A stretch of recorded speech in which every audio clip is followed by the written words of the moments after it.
This is a proper issue about how far do trans rights override women's rights. Piers Morgan has blasted the news that New Zealand weightlifter Laurel Hubbard is set to become the first transgender athlete to compete at the Olympics. Are you happy for anyone born to a male biological body to simply raise their hand without any need for surgery and to compete in the Olympics against women born to female biological bodies?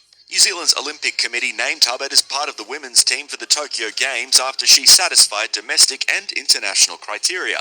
Hubbard became eligible for the Olympics in 2015 when the International Olympic Committee changed its rules to allow transgender athletes to compete as women if their testosterone levels were below a certain threshold.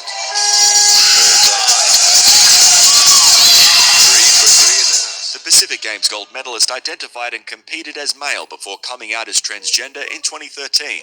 In a piece for the British Daily Mail, Piers Morgan published a scathing criticism of the decision in the defence of women's rights.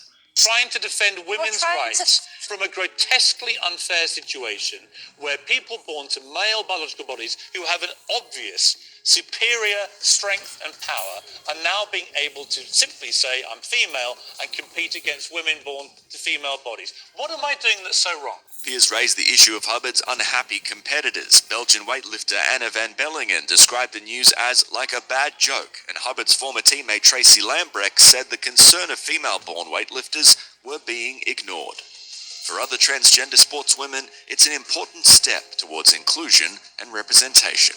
When you can't see a path to where you want to get to, it's so easy to feel discouraged and give up and talk yourself out of trying in the first place.